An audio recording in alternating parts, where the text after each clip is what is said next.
자, 오늘 본문을 통해서 말씀의 사람 에스라라는 제목으로 말씀의 은혜를 같이 나누겠습니다. 자, 오늘 본문 앞에 에스라 6장부터 또 7장 10절까지 말씀을 제가 간단하게 요약을 해드리겠습니다. 자, 바사왕 다리오가 그 총독인 다뜨네의 편지를 받고서 이제 조사를 했습니다.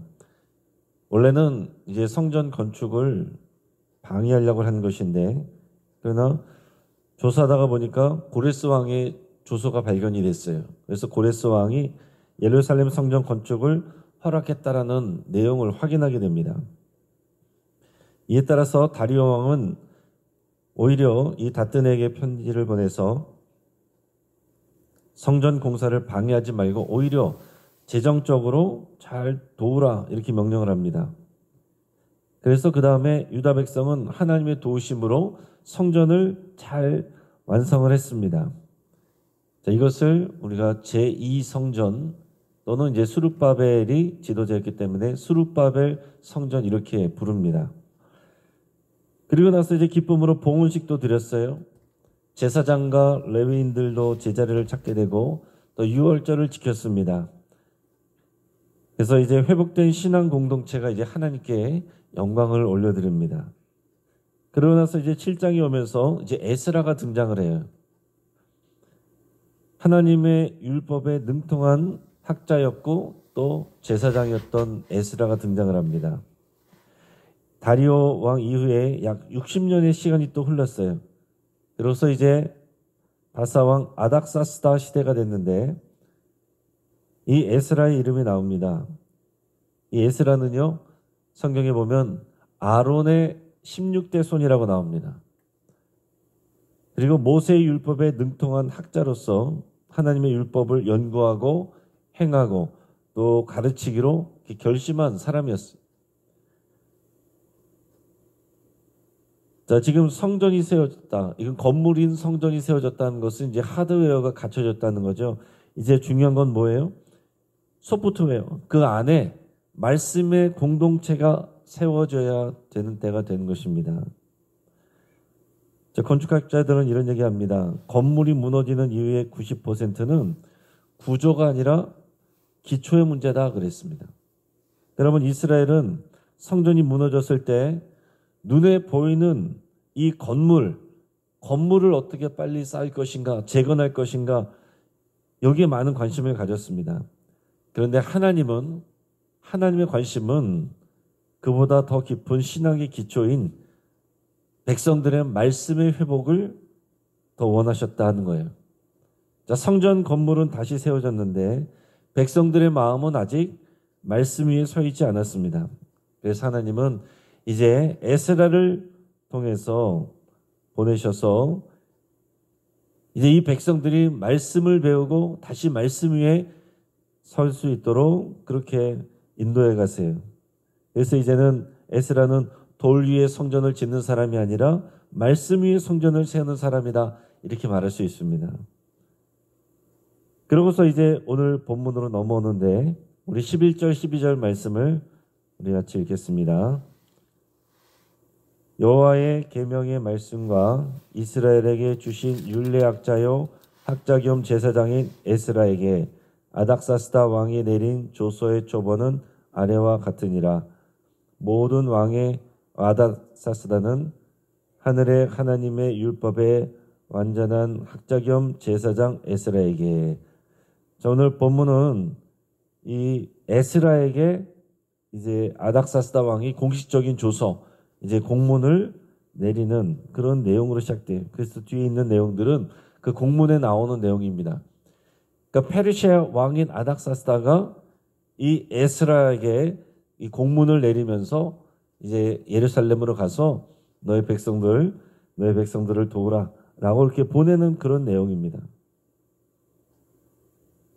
다시 말씀드려서 에스라는 단순한 일반 학자가 아니고 율법을 연구하는 학자 겸 제사장이었다라고 그랬어요. 그리고 이 사람은 바벨론에서 태어났습니다. 그러니까 60년 정도가 지났으니까 바벨론에서 또 그 정도 나이가 먹은 사람이죠. 이방 문화 속에서도 하나님의 말씀을 연구하며 살아온 사람이에요. 하나님께서는 이제 성전이 완성된 후에 에스라를 통해서 하나님의 백성을 말씀으로 새롭게 하기 위하여 에스라를 준비시켰던 겁니다. 그러니까 에스라의 삶을 보면 에스라는 아론의 후손인데 바벨론에서 태어났어요. 바벨론에서 자랐습니다.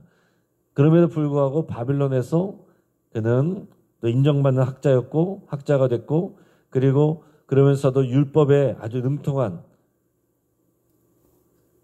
그런 사람으로 준비되었다라는 얘기. 자기 인생을 생각하면은 왜 하나님께서 나를 이렇게 만드셨을까 생각할 수 있지만은 하나님께서는 이제 이스라엘 백성, 남유다 백성들 포로 교환해서 돌아온 이 남유다 백성들을 말씀으로 잘 가르치고 세우기 위해서 에스라를 준비시켰다. 우리는 이렇게 생각할 수 있어요. 여러분 하나님께서는 하나님의 일을 하실 때 항상 하나님의 사람을 준비시켜서 사용하십니다. 하나님이 모세를 광야에서 40년 동안 준비시킨 것처럼 하나님은 에스라를 바벨론에서 또 말씀의 훈련생으로 60년 넘게 준비시켜 오셨다라는 거예요. 사람들은 잊어버렸지만 하나님은 묵묵히 한 사람을 빚어오고 계셨습니다.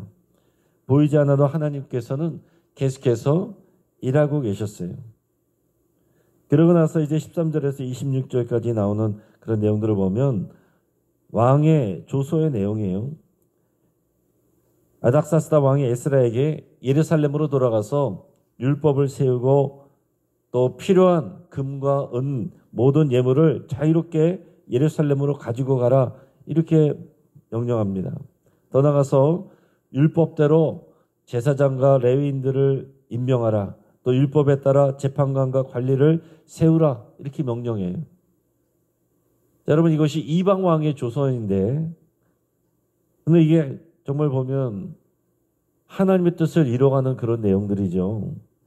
근데 보면 오늘 본문에 또 본문과 본문 앞에서 보면 반복해서 나타나는 그런 내용이 있는데 하나님의 손이 에스라 위에 있었다. 하나님의 손이 그를 붙드시고 도우셨다. 이런 표현들입니다. 우리 한번 앞으로 가서 6절 한번 읽어볼까요? 6절 말씀을 읽습니다. 이 에스라가 바벨론에서 올라왔으니 그는 이스라엘의 하나님 여호와께서 주신 모세의 율법에 익숙한 학자로서 그의 하나님 여호와의 도우심을 입음으로 왕에게 구하는 것은 다 받는 자이더니. 아멘. 자, 여기서 보면 그의 하나님 여호와의 도우심을 입음으로 왕에게 구하는 것은 다 받는 자이더니 이렇게 표현하고 있는데요. 이것을 또 직역하면 이렇게 됩니다. 왕이 그의 모든 구하는 것을 허락하였으니 이는 그의 하나님 여호와의 손이 그 위에 있었기 때문이다. 그러니까 바벨론 땅 이방 땅에서 그렇게 인정을 받고 필요한 모든 것들을 공급받는데 이 모든 것은 하나님의 손이 그의 위에 있었기 때문이다. 이렇게 표현한 겁니다. 자, 9절 말씀 읽어봅니다. 첫째 달 초하루에 바벨론에서 길을 떠났고 하나님의 선한 손에 도우심을 입어 다섯째 달 초하루에 예루살렘에 이르니라. 자, 에스라가 여러 사람들 또 이런 관리들, 제사장들, 또 레위인들 이런 사람들을 무리들을 데리고서 또 2차로 예루살렘으로 또 가게 되는데 이 일들도 하나님의 선한 손에 도우심을 입은 것이다. 이렇게 표현하고 있어요. 하나님의 선한 손이 에스라를 붙들고 돕고 계신다 하는 거예요. 그리고 마지막 28절 같이 읽어보겠습니다. 또 나로 왕과 그의 보좌관들 앞과 왕의 권세 있는 모든 방백이 앞에서 은혜를 얻게 하셨도다. 내 하나님 여호와의 손이 내 위에 있으므로 내가 힘을 얻어 이스라엘 중에 우두머리들을 모아 나와 함께 올라오게 하셨도다. 했노라. 아멘. 자, 하나님의 손이 그의 위에 있었기 때문이다. 이 모든 것은 하나님의 손이 일하신 역사다라는 거예요. 자, 이 왕의 조서는 하나님을 제대로 잘 알지 못하는 이방 왕의 조서인데 그 내용들은 너무나도 이게 하나님의 뜻을 드러내고 있어요. 돌아가서 말씀을 세우고 모든 제사장과 레위인들 또 제대로 세우고 재판관들을 세우고 조직하고 필요한 모든 은금들은 여기서 다 가져가라. 여러분 이런 은혜가 어디 있습니까? 그러니까 하나님께서는 우리가 망한 것 같아도 그 가운데서 또 역사하시고 하나님께서 일하시기로 작정하시면 하나님께서는 언제나 또 필요한 것들을 채워주십니다. 19세기 중국을 선교했던 선교사 허드슨 테일러는 이런 말을 했어요. 하나님의 뜻이 있는 곳에는 하나님의 공급이 있다. 하나님이 뜻하시면 하나님이 필요한 것들을 채워주십니다. 에스라의 사역이 바로 그 증거였어요. 하나님이 원하시는 뜻을 위해서 이방 왕의 마음을 움직이시고 필요한 재정을 공급하시고 예루살렘으로 가는 길을 여셨다는 거죠. 여러분 출애굽 사건 때도 마찬가지예요. 출애굽 때도요. 하나님께서 이 백성을 데리고 나오시고자 할 때에 마지막에 나올 때 어땠냐면 그냥 빈털터리로 나온 게 아닙니다. 자기들의 재산을 갖고 올 뿐만 아니라 그 애굽 사람들에게서 많은 재물들을 받아가지고 나와요. 가축과 재물들을 받아가지고서 쉽게 말해서 부자가 돼서 나왔다는 얘기입니다. 다 그것들을 가지고서 뭐 하게 됩니까? 자기들 공급하기도 하고 다 광야에서 또 제사를 드릴 수도 있게 되고 하나님께서 필요한 것들을 다 채워주셨다는 거죠. 자, 지금 여기서도 보면 에스라와 필요한 사람들을 하나님께서 붙여주시고 필요한 재물도 다 보내주셔서 지금 가게 하시는 거예요. 여러분 우리는 우리에게 필요한 건 뭐냐면 우리에게 필요한 것들을 준비하는 게 아닙니다. 하나님의 뜻에 순종하는 거예요. 하나님의 뜻에 순종하면 어떤 것도 만들어서 하나님께서 이러게 하십니다. 그러니까 여러분 우리는 환경과 상황 여기 집중하면요. 하나님의 일하시는 손을 볼 수가 없고 경험할 수가 없습니다. 우리는 그런 것들을 관리는 해야 되겠지만은 그 위에서 역사하시는 하나님의 손을 기대해야 돼요. 그리고 그 무엇보다 하나님의 손은 하나님의 뜻을 순종하고 그 뜻을 이루는 사람 위에 있게 되는 것입니다. 자, 에스라는 마지막에 이제 이렇게 고백을 합니다. 27절, 28절 같이 읽겠습니다. 우리 조상들의 하나님 여호와를 송축할지로다. 그가 왕의 마음에 예루살렘 여호와의 성전을 아름답게 할 뜻을 두시고 또 나로 왕과 그의 모든 그의 보좌관들 앞과 왕의 권세에 있는 모든 방백 앞에서 은혜를 얻게 하셨도다. 내 하나님 여호와의 손이 내 위에 있으므로 내가 힘을 얻어 이스라엘 중에 우두머리들을 모아 나와 함께 올라오게 하였노라. 아멘.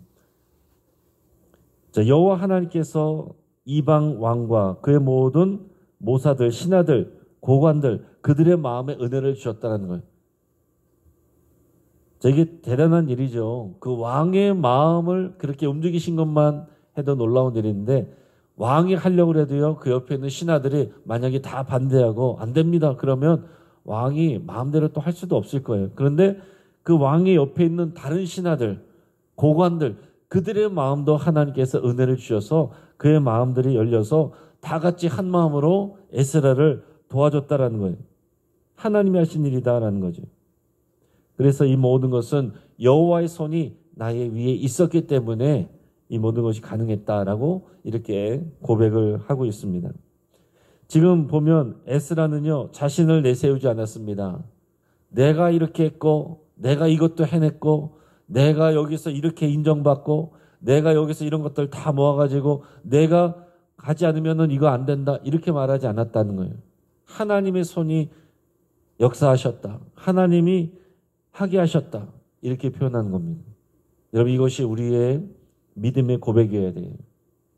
여러분 우리는 우리가 할 수 있는 최선을 다하고 우리의 고백은 하나님이 하셨습니다. 이렇게 고백해야 우리가 하나님의 은혜를 계속 받는 것이고 하나님께서 우리를 계속해서 사용하시는 겁니다. 하나님께 쓰임받다가 나중에 버림받는 또는 넘어지는 그런 사람들의 특징은 하나님이 하셨다 그랬다가 어느 순간 내가 한다, 내가 했다 이렇게 할 때에 넘어지게 됩니다. 그럼 모세도 보세요. 40년 동안 광야에서 리더로 인도자로 살았는데 그 마지막 때에 내가 이 물을 너에게 내랴. 하나님이 주시는 물인데 그것 때문에 하나님께서 그를 광야에 머물고 또 가나안 땅 약속의 땅에 못 들어가게 하셨습니다. 그만큼 하나님이 하셨습니다. 이 고백은 너무나도 중요한 거예요. 특별히 하나님의 일을 하고 또 주의 일을 하고 교회를 섬기는 모든 사람들은 항상 주어가 하나님이어야 됩니다.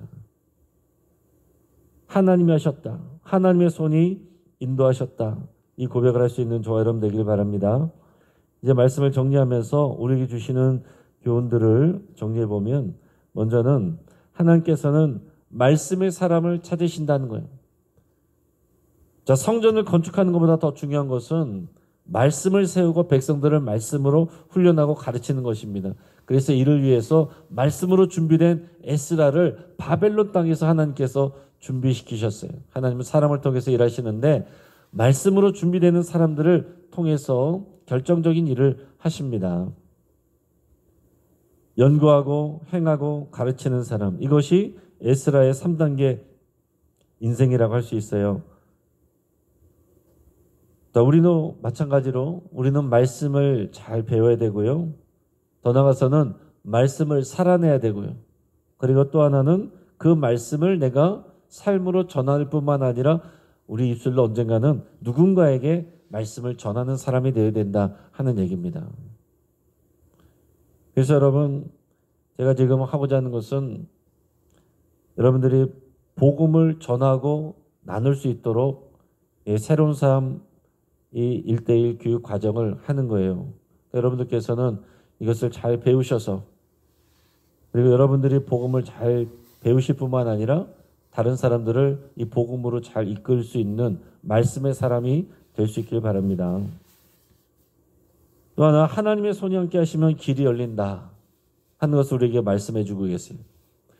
여러분, 사람의 능력과 사람의 힘과 사람의 수준으로는 안 되는 것도 하나님의 손이 역사하시면 되게 됩니다. 여러분, 이것이 우리의 신앙이죠. 하나님의 손길로 열린 사명의 길, 그 길로 에스라가 가게 된 것입니다. 왕의 조서가 내려지게 되는 것도 안 될 것 같은 일들도 하나님의 손이 임하시면 열리게 되는 거예요. 마지막으로 말씀으로 세우는 교회, 말씀으로 세우는 가정, 이것을 우리에게 꿈꾸라는 거죠. 여러분, 에스라 시대의 부흥은 말씀의 부흥입니다. 말씀이 회복되는 것이 부흥이에요. 오늘 우리의 가정과 교회도 마찬가지입니다. 예배당이 세워지고 좋아졌다, 커졌다고 해서 부흥이 아닙니다. 사람이 많아졌다고 해서 그게 다 부흥이 아닙니다. 말씀의 기초 위에 모든 백성들이 설 때에 그게 참된 부흥이 일어나는 거예요. 여러분, 예수님도 많은 무리들을 통해서 역사하지 않았습니다. 그걸 부흥이라고 말씀하지 않았어요. 부족해 보이는 말씀으로 훈련받는 12명의 제자, 그들을 통해서 하나님의 역사를 이루어 가시는 겁니다. 하나님의 말씀 위에 인생의 집을 짓는 또 주님의 제자가 되는 저와 여러분 되기를 주의 이름으로 축복합니다. 같이 한번 기도하겠습니다. 오늘 말씀을 붙잡고 함께 기도할 때에 하나님의 손이 우리 위에 거하시기를 간절히 기도할 수 있기 바랍니다. 오늘도 우리는 하나님의 손에 도움 없이는 우리가 살아갈 수 없습니다. 이렇게 고백하시고 하나님 나를 도우시옵소서, 인도해 주십시오. 이렇게 여러분 기도하시고 하나님의 말씀을 사랑하고 배우고 순종하기를 그렇게 여러분 결단할 수 있기 바랍니다. 또 하나님의 말씀을 삶으로 보여주고 전할 수 있도록 내 자신이 준비되기를 그렇게 여러분 기도할 수 있기 바랍니다.